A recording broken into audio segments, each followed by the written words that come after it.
This is the Lost Man podcast, where we embrace the challenges and triumphs of being a modern man in the middle years. Join us as we explore the rugged path of growing older, wiser and bolder in a world that's constantly changing. I'm your host John. And I'm Matt, and together we'll navigate this uncharted territory with grit, humour and a whole lot of heart. 1, 2, 3, engage the weird. Here we go, and we are live and direct from Johnny's flat in central Manchester. Welcome to the Lost Man podcast. What number podcast are we on? Oh shit, yeah. Welcome to the Lost Man podcast. Yeah. Episode 00005. I think it is, yeah. I can't get it out. It's so funny, isn't it? I do this all the time. Like, you say things like, right, what I need to say Brain. is this. Yeah. And the best one for that, funnily enough, when we're going to be talking about careers today, is job interviews. When that happens, mate, yeah. Brain disappears. Yeah. Anyway. The podcast, because sometimes life is a little bit hard. Yeah. And it's good to talk about it. It is good to talk, yeah. We're not going to bitch and moan about it, but it's good to have a chat with your mate. Yeah. Johnny, how has your week been?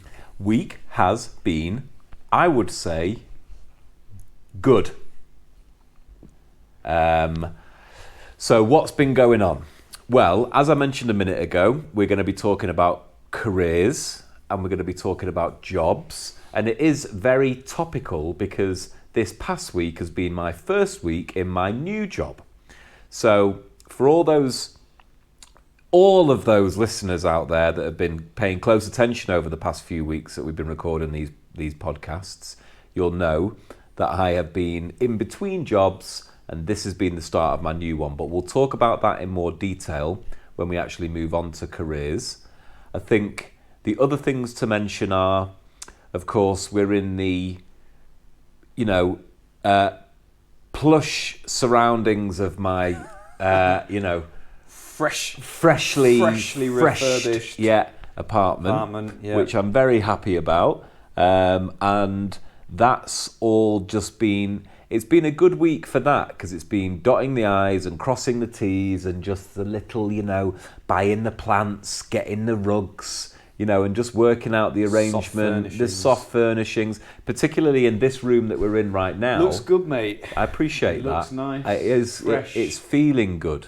I'm happy with it. There's obviously, like you said, smells fresh. It does smell fresh, doesn't it? Yeah, which is always a good thing. I think the carpet is the thing that does that. When the carpet goes down, little, like the hangover of the paint. Yes. Yeah. So, in particular with this room, the carpet went down on Wednesday. We're now on Saturday. And so I've been able to sort of think about the shape of this room. You know what I mean? Like get the tech centre over there, the music centre behind the sofa that you can't see, the sort of the living arrangement in this bit here, and just work out how the room's going to flow. You know what I mean? It's flowy. It does feel flowy. Well. Yeah, I'm super happy with it. There's obviously way more lights on now than when we got here, but it was very... Yeah.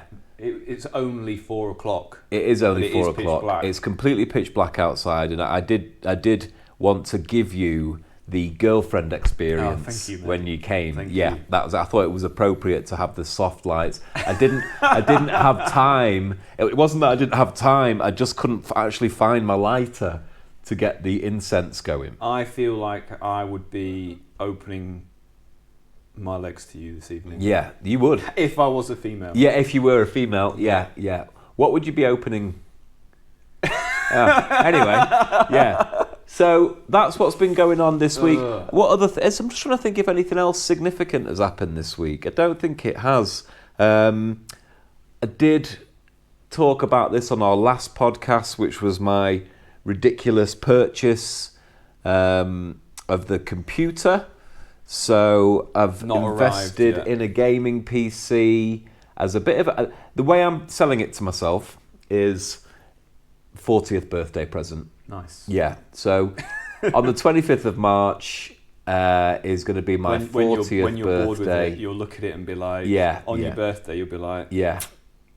great Christmas, great birthday present. Brilliant. Yeah. Why not a Christmas present, mate? That's easier to. Oh yeah. That's literally Yeah. 3 weeks away. Well, because it's quite a heavy purchase. I feel like Christmas and birthday. Yeah. Like when you're a It kid. has to be. Right. Yeah. This is for your Christmas and birthday. That's right, yeah. Which, if your birthday's near Christmas, Yeah. it is. But if your birthday's in the middle of the year, like myself, Yeah. you get another birthday present. Because when's your birthday? I'm not telling you, John. Do you know this I'm is not releasing my personal information. yes. Yeah. Because I had to do severe blanking out in the. Yeah. That's a good point, actually. I always used to think about that when I was younger. Like people who had birthdays in December, they do get that. Mate, They do get shortchanged. A couple of my family members have December birthdays, and they got hammered with dual Christmas birthday. Well, so they get it the birthday and then again at Christmas. No, the opposite. Right. They get it on their birthday or whatever comes Whenever. first. Yeah. This is for Christmas birthday. Yeah, that's it. You do get shafted, don't you? Yeah. You don't want it. I wonder if, as a kid... Also, do people... Oh, mind you, it's maybe a good time to get people out, or is it people doing too many Christmas do's and they're like, oh, I can't make it? No, I think it's a tough time. I'm sure I remember...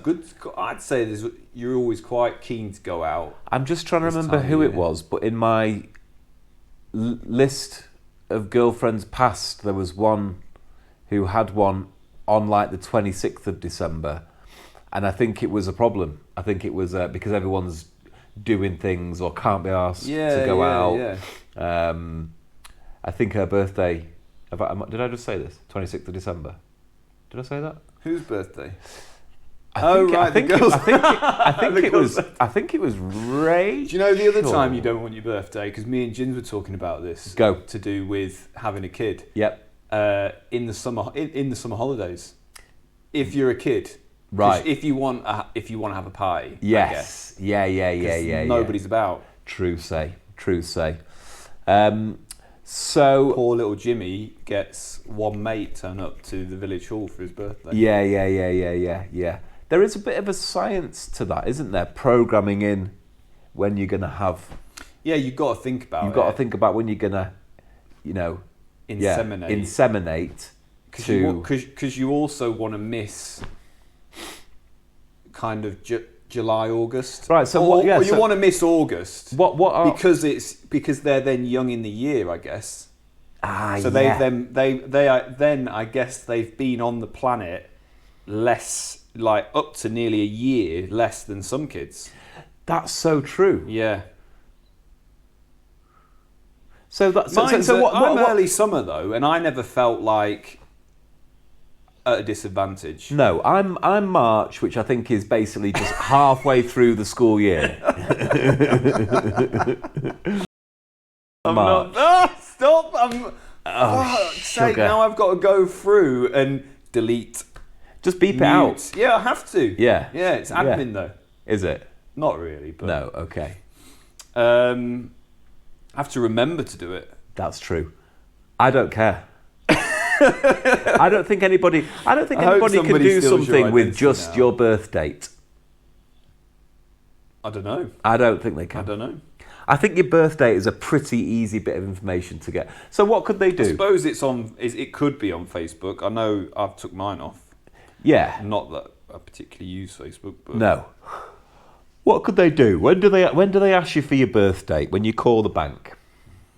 yeah, Yeah. as part of your security information. Yeah.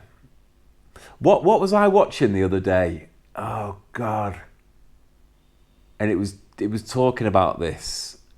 Oh, it was Carl Cox. Have you seen that? And he was showing a picture of his boarding pass, and it had his details on it Yes. on Facebook. Yeah, and a load of yeah. people started not going Going in on wild him, but at him. basically, and he was just Yeah, like, yeah. "Oh, if they were going to do it, they would have done it by now. I don't care."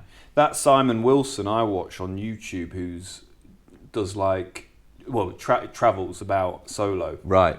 and he's mad, mate. But he always blanks his boarding pass out. Yeah. But he's a mad. I think he's a mad guy. Like I started watching. You know, if you come across a channel or somebody and you start watching them from when it's quite early on. So like he was like maybe 10,000 subscribers, Right. and he was, or maybe sub 20,000, but he was going across America.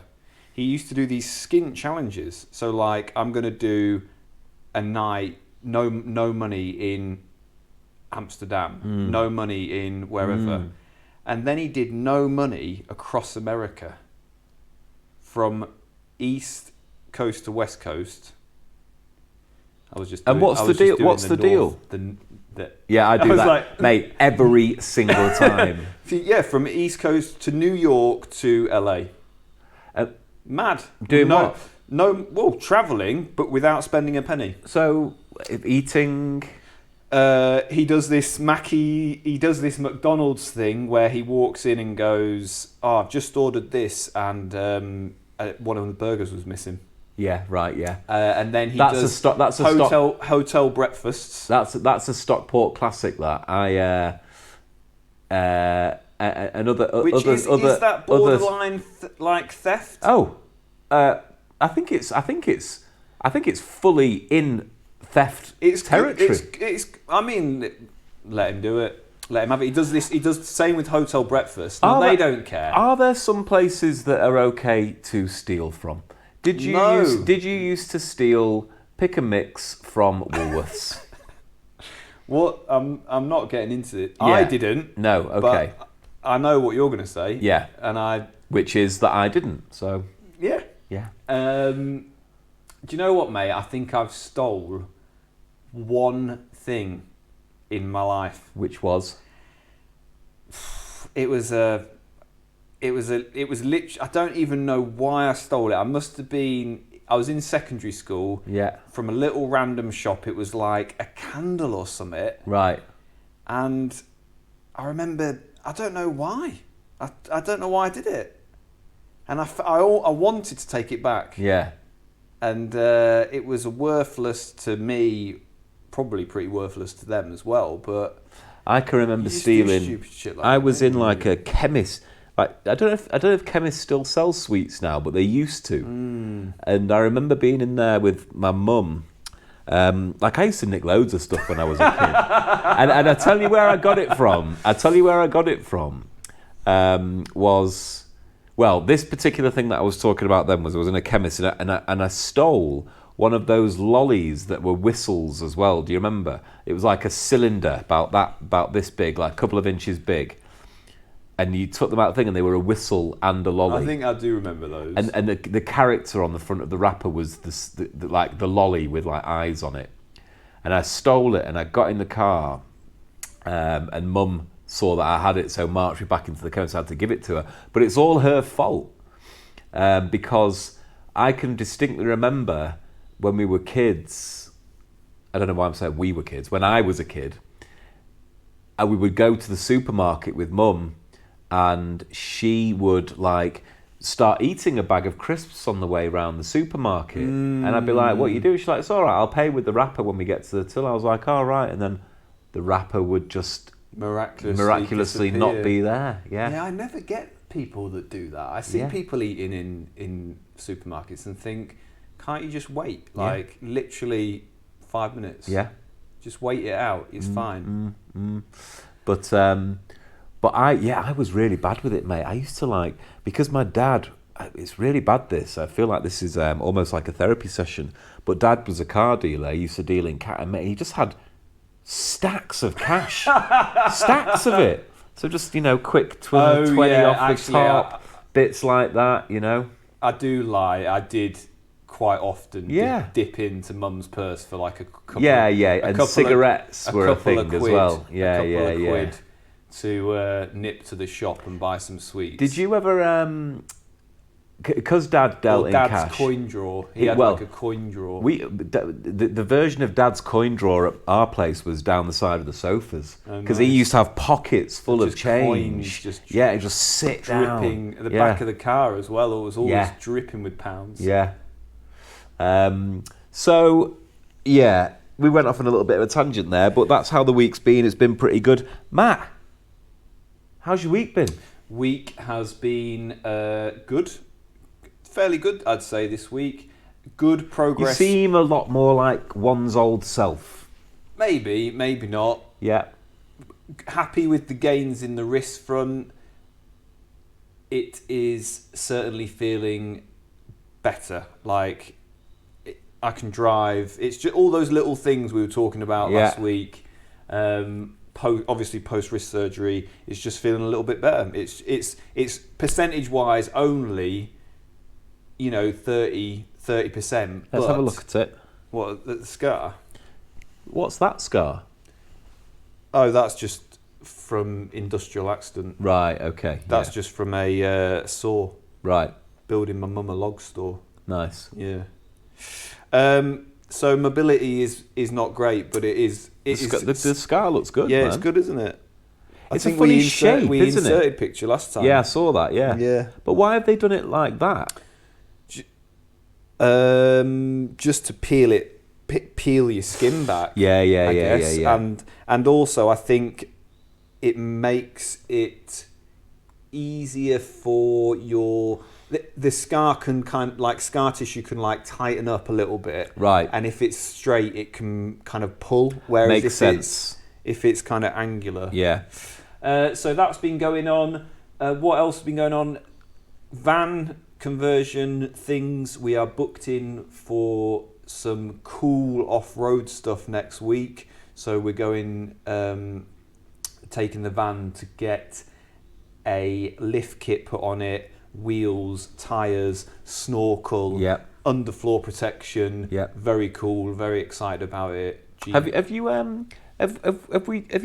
like, give us the spec of the van and the plan for the van. So spec of the van is turn that off. It is Here's mine. VW Crafter, long wheelbase, 4Motion, which means it's 4-wheel drive, or can be 4-wheel drive on it when it decides it needs it. Plan is that it is going to obviously make some videos on it. Yeah. But mainly because we want to do some travelling in it. Nice. So the plan is to travel around Europe. We want to go to Northern Africa, Morocco. We want to go to Iceland. You can get a ferry from Denmark to Iceland, which would be cool. And then the dream is to go to America. So what would you do? Would you get a ferry to Norway and then drive to Denmark? I'd get a ferry to, from Hull, wherever you can get a ferry from, I guess. Yeah. To that, and then I want to go up to Norway as well, into the Arctic Circle. I'd love to go up there. Yeah. It's beastly, the north of Norway, Like they have proper polar bears, mate, like minus full 20 at the moment there. I was watching this program on Commandos the other night on the Marines, and it was like the final stage of it, which is Mountain Leader, and they do it all in the north. Hectic Oh, conditions. mate. I mean, God. Oh, by the way, mate, you've lost your mic. You've lost your mic, but also we haven't introduced. What, just then? Ronnie. Yeah, just then Ronnie knocked it off. Ronnie. Yeah. Boy. Yeah, so we have a guest speaker. I'm sorry for the mic dropout. We have a guest speaker. You might only be able to see one. Oh, you've lost the mic again, mate. Technical issues. Little Ronnie, if you're watching, you can see. Yeah. There we go. We have our neighbourhood creature. There he is. Look at him. The gremlin. Oh, Ronnie. We'll show you this when you grow up. You can see yourself on camera. That's the plan for the van. Yeah. So it's booked in. Obviously, it's just money, mate. It's just waiting for everything's so expensive for van conversions. Have they seen an opportunity? Oh, mate, definitely. Or is it? Ginny priced it up before COVID, mate, and right. It was probably half the price. Really? Everything's so expensive. So it's just a waiting game. We can't obviously afford to do it all in one hit. So no. As and when we can go. So with this first, and this is the first serious thing thing. We've not done anything. No. We've not. The reason I want to do this is because it's kind of the single biggest cost we're going to have. Is it? Right. And what I didn't want to do is kind of build it and start using it and then be like, can't afford it, going away, and then we want to go away and use it, but can't afford to go away and use it and also do the 4x4 stuff. So I thought, right, get that out of the way, and then it's done. Right.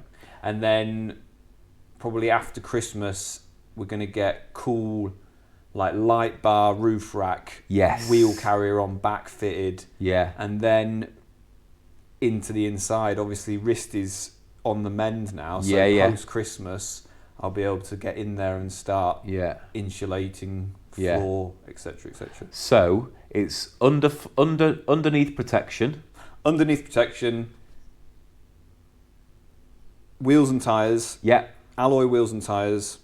And so what are the alloy wheels and tyres? The wheels are Black Rhino, which are just a good American. I think they're an American off-roading brand. Strong and sturdy but lightweight. And then the tyres are BF Goodrich KO2s, all-terrains, beefy. The biggest we can fit on. Right. Okay. You can go slightly bigger, which look hectic, but they rub on full lock. And I'm not sure you can fit snow chains on. And I want to be able you to want fit the snow chains. Snorkel. So you can do. I wouldn't do stupid wading in it, but so you can, like, even with those floods that were going on, mate. You'd be happy to cruise about with them on. So how is it amphibious? The word how amphibious it would give you a wading depth of maybe, like, bonnet height, pretty high. That's pretty high, man. It would bring your. That's like what, 3-4 foot? Because usually, if you think about it, your airbox is kind of engine height, but you might have an air intake that is in the grill. Right. So if that sucks in water, big problems. But I don't think your actual engine is waterproof. I don't know enough about it, but it certainly improves your wading depth. But it also, it's not just for that. In fact, depending where you go, it's more for stopping your airbox getting, or your air intakes getting blocked with either snow or dirt. Oh, interesting. So do you remember when I had my pickup truck? I got it stuck. Didn't get it stuck in the, like, we were bashing through these 5-foot snowdrifts in the Peak District. I didn't get it stuck in the snow. It got stuck with snow in the air intake, and it suffocated the engine. Oh, what? And did it die? Yeah, we had to walk out, mate, and I had to get I don't remember this at all. Me out. It was me, Gins, and Will. Right. And our dog was a puppy. So it was 10 years ago, or whatever. Yeah. But that was because the air intake got blocked. What we literally didn't. I mean, that thing couldn't get stuck. Had the same tyres on. So it squares away the airbox. Helps with snow and dust. And looks cool. And looks cool as fuck. So cool. I'll never forget that. The wheels and tyres. And the roof rack light thing is going to be just animalistic. And winch. I want a winch. Get a winch. Because annoyingly, because of production chaos with these vans specifically, like, they've only just started taking orders again. Right. And also cost, to be honest. We couldn't afford a new one. But it's 4-wheel drive, but it hasn't got a rear locking diff, which locks the wheels, which is very good for off-roading. But obviously, you're not going to. I want to take it off-road and push it, but not like, you're not going to be rock crawling or anything. No. So it doesn't have a diff lock, and as far as I know, you can't fit them at the moment. And if somebody designs it so you can, I would. But a winch would be essential in helping you to pull yourself out of a situation. It would, but that would be like. I'd do that later down the line. Like, I don't feel we need that. Yeah. Because you can buy like a cheap manual hand winch. Right. Okay. And have you settled on the shape of the interior? We've completely gone backwards on where we thought we were going to go. We were going to go with a non-fixed bed, big pull-out sofa, but now we decided with little man having a fixed bed where you can put him to sleep and you can chill outside is a good idea. Where are you going to go with it tech-wise? As in, like, are you going to get a TV on the wall? No, not asked. No? Not asked. You just watch an iPad. Yeah? Yeah, tech-wise, pretty... No, not too techy. It's more stuff to break. Obviously, a decent off-grid power system. Yeah. We want to be off. We don't want to be stopping on campsites. No, God no. Only for maybe What's the safety point? if you're commuting. If you're like, right, we're going to beeline down to the south of France or Spain or Corsica. Yeah. Maybe stopping one for security. I tell you somewhere, you mentioned it a minute ago, but thinking about America, there's so many cool places that mate, if I went again, I would love to, like, even when we were out there, so the inner, like, I can't remember if I said this to you at the time, like, the Pacific Coast Highway was great, but a coast is a coast is a coast, whereas inland America, Death Valley, and places that we didn't go to, like, there's what's it called now, the Alien Ring Road or something like that. Oh, like, no, not Route 66. No, it's it's a really famous. Anyway, it doesn't matter. You know, people out there will know what I'm talking about. It's this like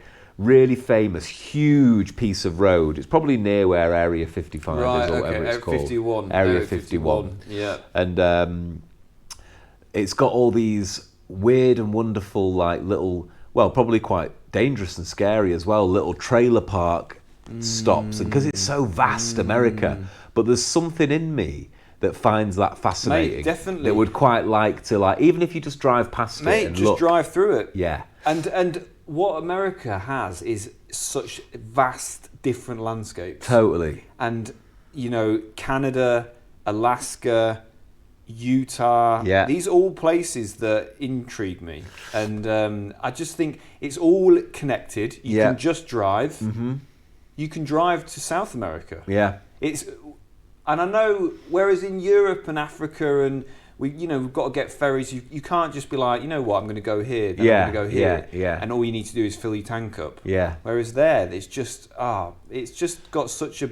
I love it's just got such a breadth of locations to visit. Yeah, yeah. And I just love the American. I just think the culture there is just like I'd really like to go to some like. Not that I'm pro guns at all, but to some gun rallies and like go to some shooting ranges and like on my mate Lee's stag do, we went to Prague and we shot a load of like AKs and stuff. Yeah, and it is fun. Of course, it is. It's fun.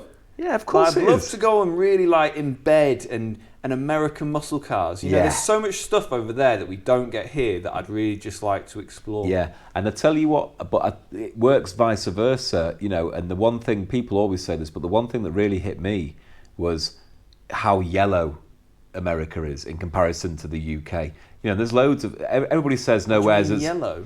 Well, the outdoor space, like the greenery that we have in the UK. Oh, see. Like you really notice that. And there's loads of countries in the world that are as green as the UK. But for some reason, particularly where we were in California, it was basically just stark yellows and browns. You know, like Death Valley really is like another world. It's a desert, isn't it? It's a desert. I'll tell you what else is interesting about America is, and there was a great series on Vice. By one of the skateboarders, like a docu-series, and it was like Abandoned America. Right. And just like there's loads of just like ghost towns where it's been boom and now it's bust. Yeah. And like where areas had water but now they don't. Yeah, and it's just like, or where there was a lake. Yeah. And now there's nothing. And there's these like little villages and they're just, it's just so run down. I really want to go and see those places because, like in the UK, we don't really have like Manor Top in Sheffield. Yeah, it's a bit rough. Yeah, it's not like an abandoned city or an abandoned town. And we don't even do like inner city danger like they do. Like I went out the other night. I don't know, mate. I'm pretty sure I read somewhere that like London's got one of the worst knife crime in the world. I mean, I don't know statistically speaking, but I do know that in America you've got the famous spots and like Skid Row and Tent City and all these different places. Yeah. And I know you have spots in like Manchester used to have a bit of a problem with tents. I've not seen it recently, but from what I hear in America, it's like everything with America. You know, we do, not just us, but other countries do things a certain way, and then America's like that on steroids, whatever it is. And this lad I was out with the other night, we went to see the Cypress Hill gig, which was great. That was a bit of a bucket list thing, actually. You know, to see Be Real. They are a bit of a bucket list act. Yeah, to see Be Real sing Insane in the Membrane. You know, when I think back, you know, Black Sunday was one of the first tapes I ever bought.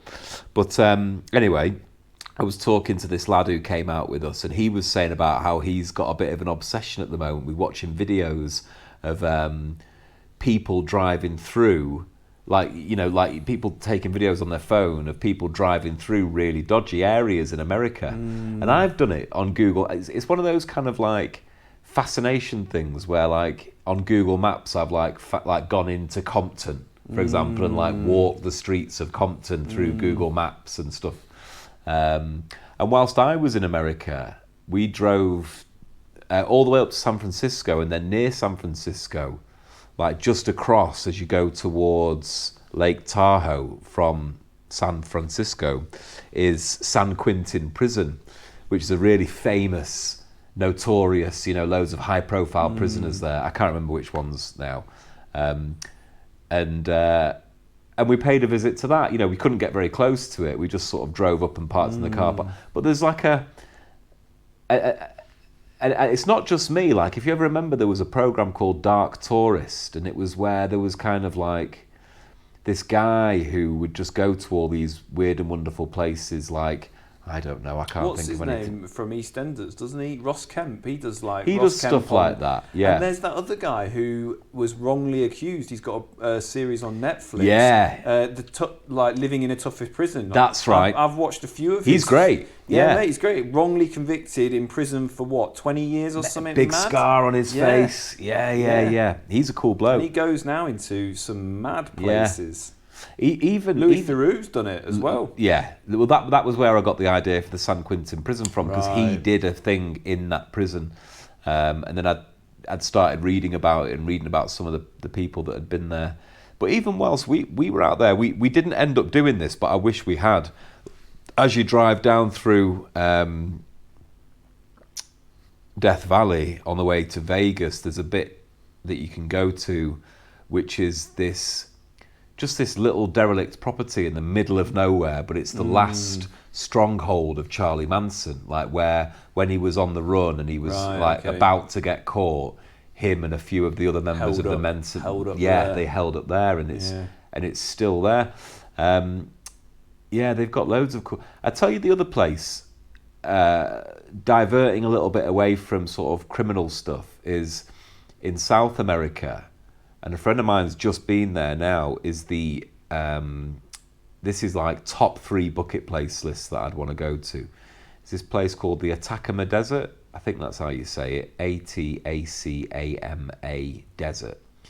And they've got, what's so cool about the Atacama Desert, as far as I understand, is that there are places there which I'm pretty sure have never, ever, ever had any rainfall. And of course, what that means is that it is extremely clear. You know, there's no light pollution because you know, there's nothing around it. So there's loads of famous observatories there and loads of famous telescopes. But then also you can just go there as somebody, as a tourist. Yeah. And if you look at the pictures of it and you hear people that have spoken about it at night time, it's like standing in the Milky Way, you know, most ridiculous views.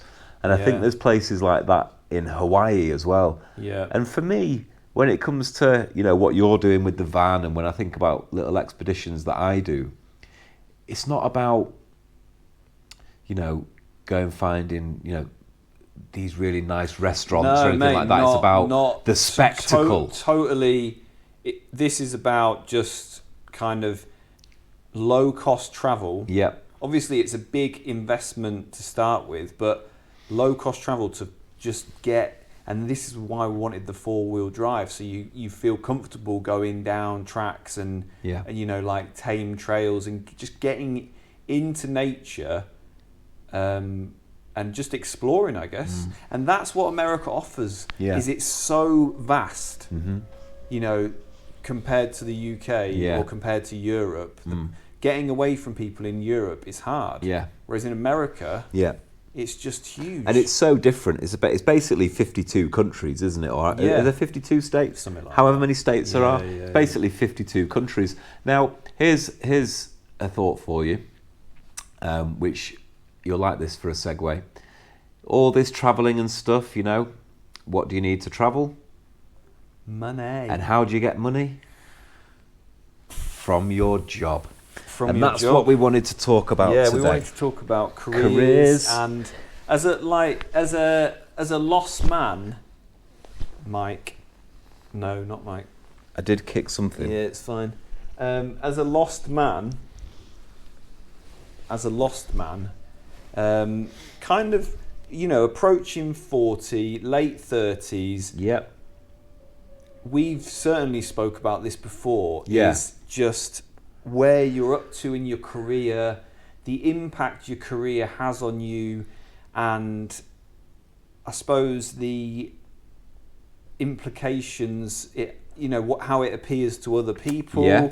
Do you feel successful at this age? Yeah. And I guess the pitfalls, and the great thing about this podcast and you and me is that we are so similar in so many ways, but we also have very, very different aspects to our life. Very different setups and I suppose careers. And I think for me, I feel that, so for me, I'm a career teacher, essentially.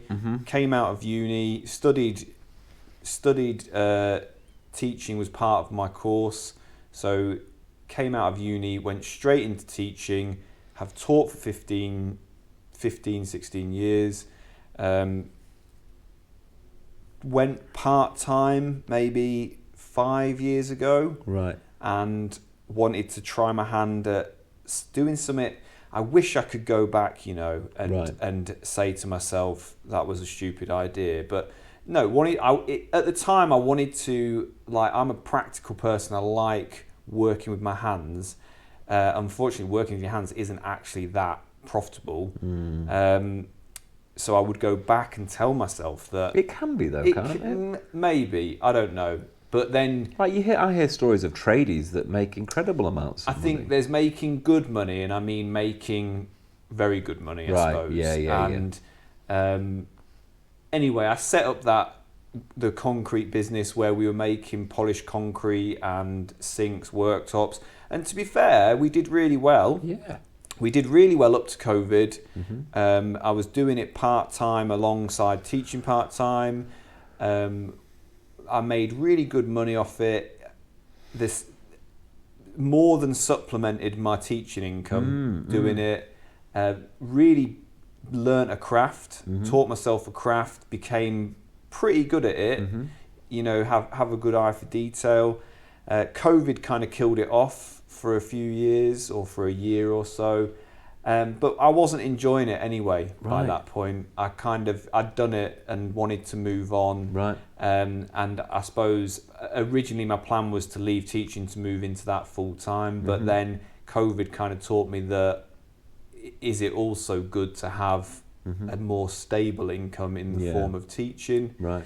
But I suppose where I'm at now is I feel a little underwhelmed with my career. Okay.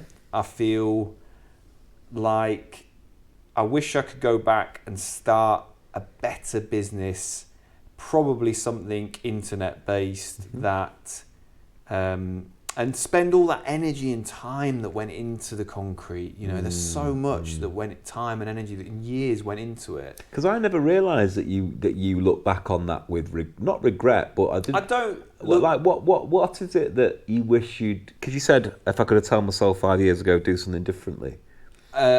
Instead of going, I want to make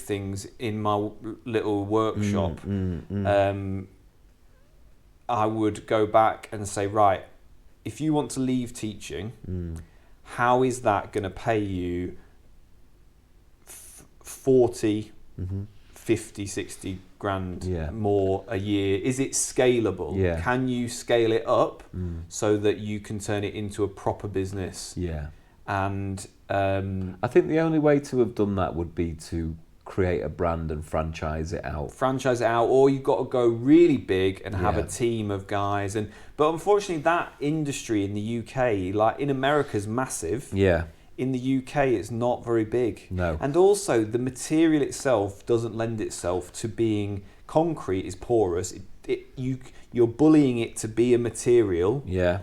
For a worktop, unlike quartz or granite, Yeah. that are specifically either made by in a factory and developed for that purpose, or like granite, which is made by thousands of years of compression under the earth. So it just there's loads of factors to it, and I think I also feel with teaching, like I went up the ranks a little bit in that, and I hated it. I hated.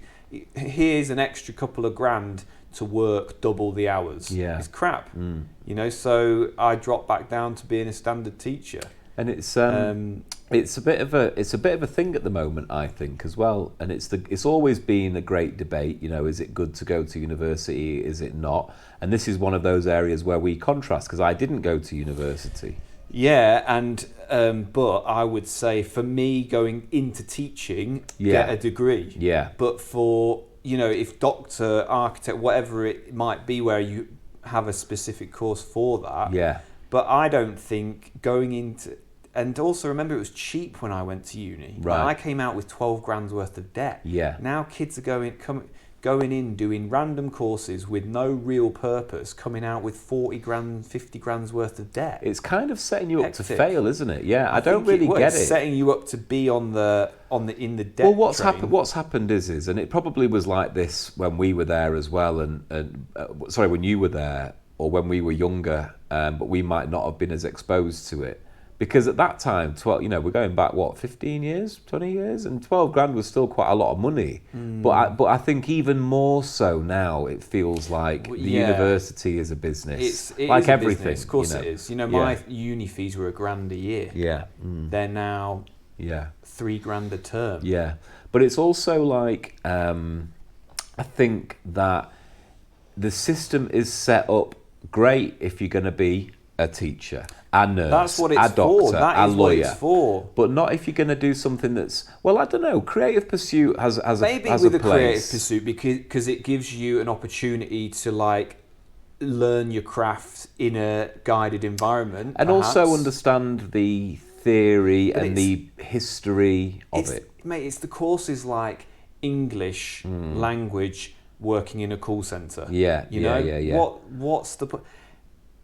I think there's quite a lot of people that come out of university with Mickey Mouse degrees. Even people who come out of university with law degrees. Like I know a couple of people that have done degrees like that and then not practiced for whatever reason. Because I think you have to go on and do more, don't you? Yeah, of course you. I tell you what else is weird. Not weird, but interesting is not veering very slightly off careers is the fact that the architecture degrees are so heavyweight. I think it's like 8 years. It's so bullshit. Architect degree. The average income of an architect is, you're starting on a low wage. Yeah. So the amount you're earning compared to how long you're studying, and with 7 years of debt. I would love to 10 grand a year. Yeah. Tuition fee. Yeah. Plus a maintenance loan. Yeah. What's that? 70 grand. I'd love to talk to an architect and find out what the content of that course is. Is it really worth it? And why it's listen, I've met some architects, and I actually really like, from the architects that I've met, I really like them. I think they're really bright people, very creative people, but also very maths orientated, very bright people, generally speaking. But yeah, I just want to know what that 7 or 8 years it consists of. And it's not like you have to, that is the course. It's not like you get to a certain stage and then you're a version of an architect, then you do more, is it? No. You have to do the full course. You've got to do it. I suppose it's pretty important your building doesn't fall down. Very important. Which is probably a yeah. So, Hello, by the way, Ronnie. if you can hear the dog in the background, he's just having a few dreams, aren't you, Ronnie? Wake up. oh. Wake up. Just going back to the careers thing. Yes. So I guess when I wanted to talk about this, it was because within within my career, I feel pretty unfulfilled. Okay. I feel like, well, we've obviously set other things up as well. Like we've invested in some property. Yeah. So it's kind of like I'm at a point now where I don't really want to teach anymore. It pays the bills. I do enjoy it. I enjoy the people I work. Like I enjoy working there. But I mean, sometimes you have shit days, mate, and the kids can be absolute twats. Yeah. Like there's no getting away from behaviour. It can be really tough. Yeah. And you know, I suppose I feel unfulfilled. I want to work. I'm in a difficult position because me and Jins have other things set up where I help her with those, and we've set them up together, like managing a holiday let, managing student lets and stuff. Like we've now got a kid, she can't do that on her own, you know. So if I got another job now, jobs that I've kind of looked at or wanted to do, they don't exist part-time. You need to be full-time. Yeah. And I guess I feel a little bit underwhelmed with my career. And although we've done well in other aspects, I would say a little bit embarrassed with it, to be honest. Right, okay. And I suppose I'm just would like to feel like, although we've made good gains in other places, you know, I like from teaching now, I earn less than I've basically earned for a long time. What do you find embarrassing about it? Well, do you want to... I never feel proud to say I'm a teacher, you know. It's such a shame, isn't it? Because if you think about what's important for humanity, you've got to think the jobs like being a teacher or things like being in the fire service or all these kinds of positions, and they're just so terribly paid, but they're so important and integral to the way that we develop as a species, and our general safety on a day-to-day basis. I just think that it's really out of balance. Nurses, mate, for me, being one of the most underpaid people in the UK. Yeah, I know they've had some pay rises, as we have as teachers, but ultimately they are saving lives and like my granny was a nurse, and she was old style nurse, which was make you a cup of tea, look after you, make sure you're all right. Nurses now, mate, they are essentially doing the medical care. They're making decisions like doctors would have made, you know, 10, 30, 40 years ago. I think we are on the edge of a huge change in terms of how people make money, you know, the kind of jobs that are available and what people get paid for those jobs. And I think that the technical revolution is going to wipe out a number of different career paths, and I think it's going to mean that jobs that are more human facing, jobs that are more using your hands, jobs that are more physical are going to become more Well, we've seen desirable. that with tradesmen. We've seen that with tradesmen since COVID. Yeah. There isn't enough tradesmen now Yeah. to carry out all the jobs that people want, to the point that you're paying good tradesmen 200 quid, upward of 200 quid a day. You know? Yeah.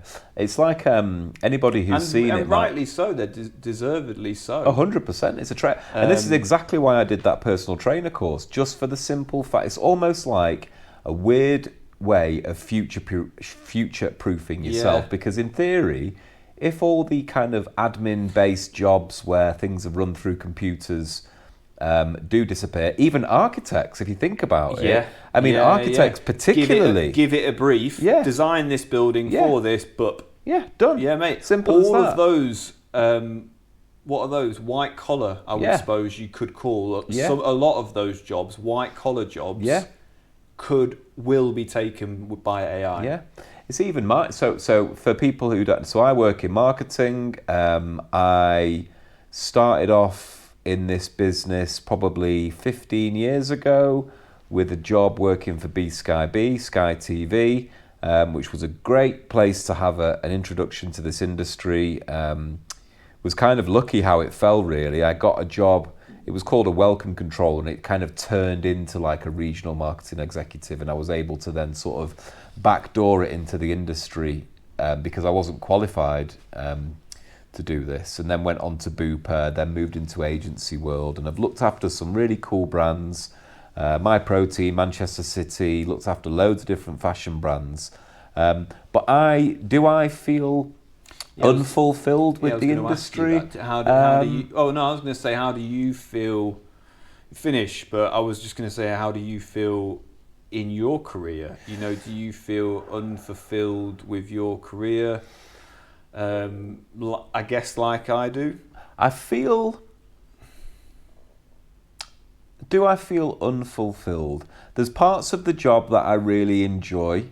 There's parts of the job that I find frustrating, and I sometimes I don't know if I feel a little bit embarrassed. Embarrassed probably isn't the right word. I think what's starting to happen to me is that I'm way more interested in the people that I work with and what the message is that the business that I'm working for is putting out there. And what I mean by that is, I think that marketing can be, and it doesn't matter if it's a big business or a small business, I think it can be a little bit snake oily, a little bit bullshitty, blaggy. And I also, if I go really deep and start to sort of like critically think about the business, there is part of me that feels like it's actually in some ways a little bit evil, you know, like when you really think. I mean, to give you a really extreme example, what happened with the Oxycontin thing and all that kind of stuff was marketing. Yeah, that is evil. Marketing was used as the tool, and I think that it can be a tool that's used for evil in a lot of ways, But then I suppose it can be done in a. What's the word I'm looking for? In a kind of positive way. Yeah. And not I mean, listen, it is a necessity. You know, we need to have businesses need to run. They need to be able to promote and market themselves. Marketing as a function in itself is not going anywhere and is very important. But I think it's that's what I'm thinking about as I get older, and it's not just about working for a fancy brand. It's about, you know, is that brand ethical, and also the people, because I think, you know, talking about job satisfaction, like this is not a new notion, but I think something that I'm thinking about a lot is you spend so much time with these people. Yeah. That's what really is important, you know, like, do we have shared values? Are we all pointing in the right direction? And I have to say, I've just started at a new place this past week. And like, I don't think it's a bad thing to want to have multiple streams of income. And I have got other things that I'm thinking about that may or may not come off. I think it's a great thing, and it's a great thing that we don't teach kids at school. We teach them to go to university. Well, yeah, I think that there's a lot to speak about there. Yeah, it's a different. Well, no, I think it's part of it, but I just want to finish. It could be another episode. It could be another episode. That, what we're not doing at school, but 100%. I mean, you could talk for hours about that, and I think I remember saying to somebody a bit ago, isn't it weird that we don't focus on psychology, like basic psychology and economics more, in like just your options at GCSE level. And the person that I was talking to was a bright guy, and he was like, that's because the system doesn't want too many people that are too good with their money. And I think that's true. They want workarounds. Yeah. They want workarounds. Yeah. Because that's ultimately what most of the population, me included, are. But before we go down that rabbit hole, just to finish off on my career and do I feel satisfied, what I love about my career is I believe myself to be quite a creative person, and I believe I enjoy working with creative people more so than I would do a room full of lawyers, a room full of bankers, a room full of surgeons, whatever. Not surgeons, because surgeons are an interesting breed. They're very creative people from the ones that I know, but they're also obviously extremely academic. So they're, but got to be slightly psychopathic. Yeah. Because I want to cut people up is pretty mad. They tread the line for sure, but it's definitely because I've asked this question as well, but it definitely turns into like just like taking out the bins. It's as simple as that. I know. When I had my wrist done, they had tunes on. They were just full chill mode. They were like they were almost having a chat, and you're thinking, blimey, this is like potentially life changing for my wrist. And to them, it's just another. Of course, it's just another operation. I mean, I've had. It's a weird thing hanging around with those kinds of people, because especially when I was younger and we used to sort of party a lot, and you'd be at parties with these people, and it was like you'd be talking about, I don't know, any subject, and they'd be like, anyway, so how was your week? Yeah. They'd be like, oh yeah, I took a cancer the size of a tennis ball out of somebody's face, and you're like, right. Cool. And they go, how was your week? And you're like, well... Just sent a few emails. Yeah, sent a few tactical emails. Yeah. But they're cool people. But for me, I love working with creative people. I love being connected to the creative industry. So that's cool. I do feel like I've reached a ceiling with it all now. Like my employed life. Yeah, and you like want to maybe bust through into something. Yeah, I mean, I recently interviewed for a job, like a job that probably either a layer or 2 layers above where I'm at, and it was with a cool fashion brand, and it would have been great. I would have loved it. Yeah. I came second in the runnings for that, and it was disappointing at the time. Mate, to get to that. It was great. It was a 3-month-long interview process with 6 different stages, and the final stage was an interview with a guy who had been Nike's director of football for 20 years. He was a beast of a person, and to be honest with you, the whole experience was worth it just to have an interview off him, and then subsequently and get the feedback off him afterwards as well. There's a guy called Daniel Epler, and I'll always remember that experience. And I think, you mentioned, just to say what you were saying before about the regret of the concrete thing, and even the thing about the job that I was just speaking about then, I genuinely believe that these things happen for you to have learned whatever lessons it was that you need to learn. Great experiences. And if you speak to anybody, what is it? Jeff Bezos got turned down for investment X amount of times. Steve Jobs. And I know these are like, extreme cases, but I think it's probably the vast majority of people that end up...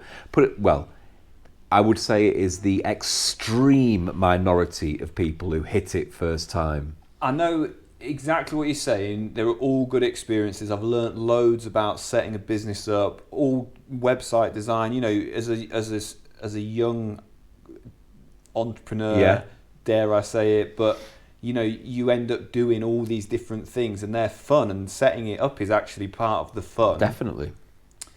But like hearing you talk about that interview experience with teaching, it's like such a suppressed level of like, where do you go with it? Right. So classroom teacher. Yeah. 9 pay scales, I'm topped out. Yeah. assistant head of department, did that for a few years, head of department, head of a year, assistant head teacher, head of a school. Yeah, yeah. You know what? The skill tree, like in a game, is so limited. Right. And I guess where I feel I signed up for that when I went into teaching, that skill tree was a really small tree. Yeah. And there weren't that maybe many options through it. And I suppose my regret is that I wish I'd gone with a career or down a route that has those bigger branches to look at and to kind of want to progress to. Like my brother's the same. He's doing really well, and like he's working his way up this mad skill tree, and like super proud of him. But for me, it just feels like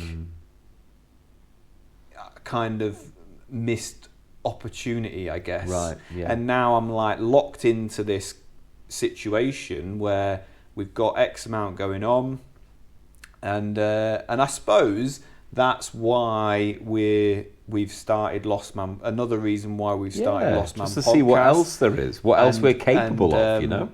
You know, because I can't really go into a position where I start a new career at the moment. That's maybe, I suppose we'd have to get the potential second kid in a year or two into nursery, and then I could say, right, I'm going to go back full time. Yeah. They're in nursery, they're in school, you're looking after the houses and stuff. I tell you what's an interesting point just come to me then.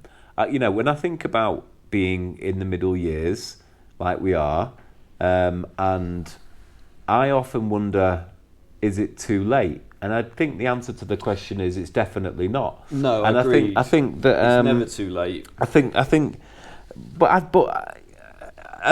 there's like, depends on circumstance, and it depends on what you've got going. Like for example, for you at the moment, you're almost in like a convenience trap, aren't you? Because it's so convenient. Yeah. You don't even need to think about it. You just walk in there. Yeah. So whereas if you were to like completely change that's what career, I wouldn't be able to spend that time with little man. Yeah.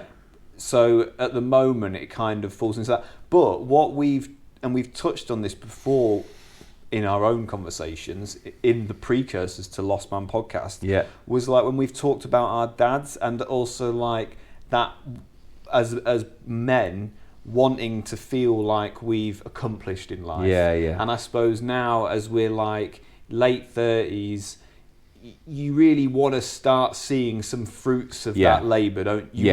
You want to be thinking, I am on a path now to accomplishing something.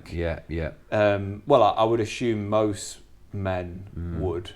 I think it's important to like try, if you can, be mindful of the things that you might not be seeing. You know what I mean? Like if you're on a path where you're thinking to yourself, Jesus Christ, this is going nowhere, there's got to be some lessons somewhere. You've got to try and dig lessons out. And also it's like, it's not the destination, it's the journey. Which that's I suppose really what you were important. saying about with the concrete, and they are all journeys, and you make good learnings for it. But there's still that desire for want to be, mate, that Andrew Huberman podcast you made me listen to as homework. Yeah. Who was it with?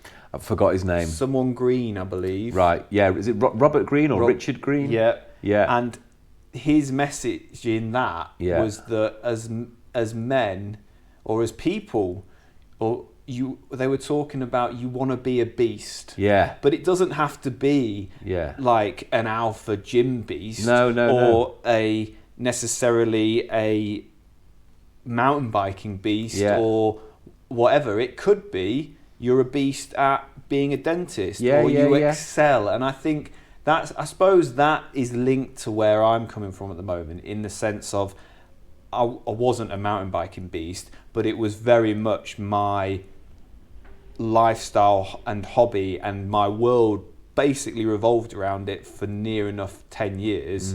And then obviously because of the injuries, it opens up that, like, right, you're not riding anymore, or you're doing very, very casual riding. So there's this big kind of void of, like, you want to be a beast at something. 100%. And I think this kind of like is a nice way to sort of almost round things off a little bit, which is one thing that I'm thinking a lot about at the moment, and that I'm hearing a lot about, and one thing that if I was to have my time again, and I've heard a lot of people say, you know, if you could give advice to your younger self, what would it be? Or if you could give advice to the generation coming up, what would it be? And that is to, I think one of the hardest things to do in life, you know, we spoke last time about know thyself, you know, like, what is it? Who are we? Who are you? And I think that me personally have spent a lot of time and wasted a lot of time trying to be a version of myself that I think I should be, rather than actually doing the things that I really enjoy. And so I feel at this point of my life, I'm getting a lot better through, to be honest with you, therapy, through thinking about it. But and this kind of ties in a little bit with the PC purchase, because when I'm just trying to distill in my life the things that I actually really, really get gratification from, and I guess what the point that I'm leading up to is that, yeah, you're right in terms of like being a beast, but I don't think you can ever be a beast if you're doing something because you think it's what your parents would like you to do. No, not at all. Or you're doing Not something at all. because you think And it's that not what always your girlfriend or wife would like you to do. And I think it's really important to And spend also, time it's not with just a yourself, financial thing. spend time with your own thoughts, and really, really, really try and find that nugget that is the thing that gets you out of bed in the morning. Well, that's it. And that's what, it's not just a financial thing. No, no. I have talked about finance. I suppose you need money to live. Yeah. But, and obviously that comes through your job or your work or your career. But it isn't just a financial win that you're looking for. It is a lifestyle and happiness win at the same time. 100%, yeah, yeah. And being satisfied. I mean, it's such a difficult one, that, because I agree, and it's very like, you know, it is right, but then you think about, like we were talking before about your old mate who's living in London on 30 grand a year. Yeah. And 30 grand, you know, lots of people earn 30 grand a year, and I'm sure they can make it work for them. To me, 30 grand a year living in London at 40 years old sounds pretty bloody hard. Pretty hard. And is he doing something that he loves? Probably not. Probably not. So that feels to me like it feels to me like there could be a lot of issues for him in the future from that. What have we got as takeaways for today? I suppose my takeaway would be, like, at the moment for me, I know I feel dissatisfied with where I am, and I'm trying to put things in place, not just kind of bitching and moaning about it. I'm trying to put things in place that actually I want to do that. You know, I want to start this podcast. I want to create a, you know, something with you that is enjoyable. And I suppose, you know, it's just looking for not a lifestyle job, but just doing, if you enjoy doing something, then you're not gonna resent doing it. Yeah, there's that, like, if it's something, if you do what you love, you'll never work a day in your life. Exactly. I agree 100%. And I think for me, takeaways are, so my actual 40th year, I believe, has been one of my most successful yet. And I don't just mean in terms of external things that have happened, because there's been some things that have happened that have been actually really difficult. You know, that breakup in February of 2023 was complex and has actually put me off a lot of. But there's lessons off the back of it as well. But the point being, I would say around June, July, I really started to think about what the path looked like for the next 10 years, what was going to happen between 40 and 50, and what did I need to do today, not big things, just little drops every single day.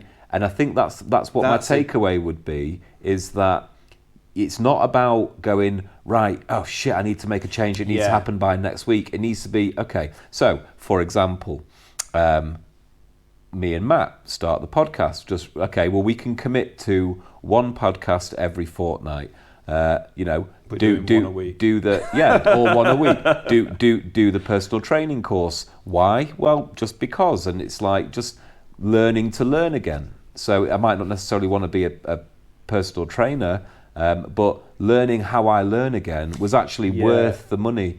And I think for me, anybody out there who's thinking, what do I do? How do I get started? Just start. Mate, and just do one thing every day that is pointing towards your goal, and it can be a relatively big thing, or it can just be something as simple as reaching out to one person, a connection that's going to turn it, that could grow into something in the future. I think that's a hectic takeaway, mate. And I guess we kind of talked about that with your like fitness and your health thing. We said a similar thing about just doing a little thing, but but I think you're right. If you just start by doing something each day, even if it is just an email or a phone call, moving you in the right direction. I would say a difference between one of our many differences is that with me compared to you, not since being married, because my wife is not fussed about, she just wants me to be happy, but having a kid, that does throw like oh shit, it isn't just me now. I've got to look after. And although obviously I do look after my wife, she's a very strong, independent woman. So she, you know what I mean? But it's like, whereas when you have a kid, you're like, okay, I don't want to take that risk maybe to... I'll never forget one of my mates saying to me that his mindset completely changed when he had a kid, to the point where he became, because he's an editor and he flies a lot with his work, and he started to become, he'd never had a fear of flying, but all of a sudden he had this, not an actual fear of flying, but what happened, the fear of, if anything did happen, leaving his son. I think just something that I want to say as well, because I don't want to forget it, is that something that's occurred to me over the past month or maybe 2 months is, I think a massive source of my depressed moments or moments of anxiety or feelings of lost, being a lost man, are when I haven't got those things compounding in the background, just those little steps when I'm just a bit lost, like, and I'm a bit at sea. Forward? And I think that if you are in that position and you're feeling a bit under the cosh, or you're feeling like you need to start talking to your doctor about medication, just stop and just have a few weeks of just a couple of little things every single day. And when you start to feel those things compound, and it's the same for everything, saving money, just put £1, £10, £100, whatever you can afford away, and these things soon turn into something. I think little side hustles, side hustles are great. An episode of its own. We're going to do an epi on, but they're great at like drawing in that negative energy, like in a positive way. Like they draw your focus in, and they give you that something to focus on. Should we call it? Let's call it, because we've got food and music to go and listen to. Nice, mate. Thank you. Thanks for hosting Lost Man Podcast today. Please follow us or subscribe to us. We'd really love a few more subscribers. We would do well for that. A little bit of acknowledgement to the work we're putting in here. And get in touch if you're a lost man and you want us to chat about a topic or something you're going through. Your situation, any questions, if you're feeling lost, let's have a conversation. This is the Lost Man podcast, where we embrace the challenges and triumphs of being a modern man in the middle years. Join us as we explore the rugged path of growing older, wiser and bolder in a world that's constantly changing. I'm your host John. And I'm Matt, and together we'll navigate this uncharted territory with grit, humour and a whole lot of heart.